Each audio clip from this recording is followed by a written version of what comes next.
So we're talking to Todd Humora, and Todd is going to tell us about this particular console in the line, because I'm going to pull back here. I need a wider angle lens.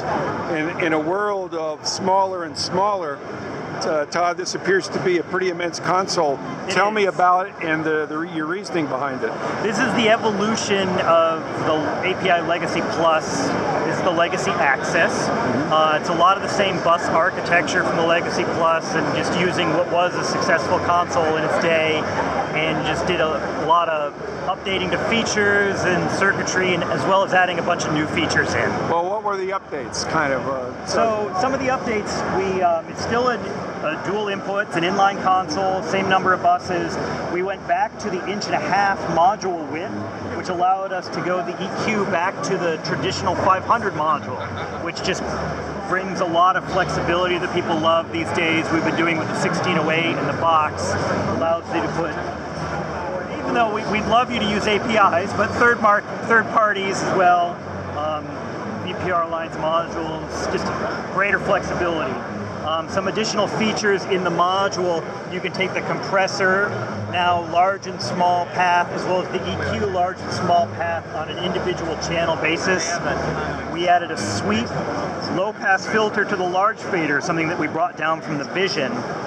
We added independent flips on each channel, or you can do it globally. What kind of flip is that? It's just a flip of the path from fader 1 to fader 2. Gotcha. We traditionally bring the mic preamp into fader 2 and your multi-track output into fader 1. The other thing we've done is we've added an alt input to the small, so that if you're not tracking and you don't need your mic preamp, you have a secondary line input to every channel. So you basically have 2 line inputs in each channel. Both large and small can assign independently to the stereo buses. They each have their own pan. So you actually, in a 32-channel frame like this, you have 64 line inputs that you can mix down to the stereo bus. Only the large faders are automated in this system. The small fader is still a manual. But we do have a global feature. You can do a 0 dB bypass. So if you have level automation in your DAW, you can let that play through, so to speak, set the global 0 dB and not worry about those faders and hitting them by mistake or anything like that. Todd, who's your intended market? Who's your target market here? The target market is professional recording studios. We certainly sell some education facilities, a little bit of broadcast even. But I mean, recording is the primary market. Music production of some kind. Music production. Yeah. And what are we looking about like in terms of money here? It's obviously all dependent upon configuration. Right. With a console this size, you can pick and choose. Your bucket's a 16.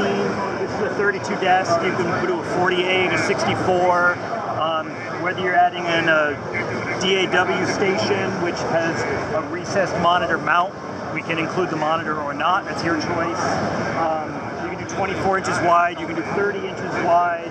And again, we talk about the EQs. Your EQ complements can adjust costs. How many mic preamps you want, how many compressors you might want. All of that affects cost and things like that. You're going to be starting around the 200,000 or a little bit more range, and go up from there. It all just depends. Some of the really cool features and some of the new things in the center section, this is where a lot of the redesign from the Legacy Plus came. We still have the 12 aux masters, but then the new thing we have are 6 stereo returns, and those are brand new for this console. They add a lot of features. We think you can bring a return of an effect from an aux if you want, like a reverb.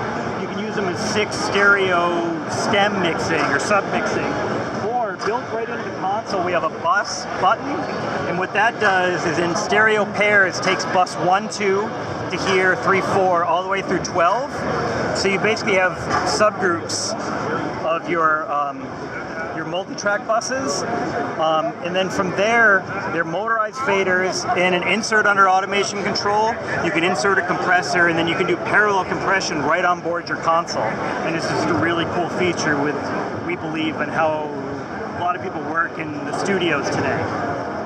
then just finally down in the control room section, sort of cleaned it up and made it a bit more, we think, intuitive. You have your monitor selections, your main outputs, your studio outputs, and your solo stuff. And the other big new feature is our automation. We have a brand new controller, all touchscreen, all integrated, no computer or anything needed. It's all just integrated in the console. Still uses QE and interfaces with Pro Tools. Just does it in a much more elegant way now with the touchscreen right in front of you. Cool. Well, it's obvious that API has really grown with the industry over the years. Many years, yes. Yeah, and this is the again, this is the legacy AXS console. AXS, and that would be like right there, right? Yep. Todd, thanks so much. You're welcome.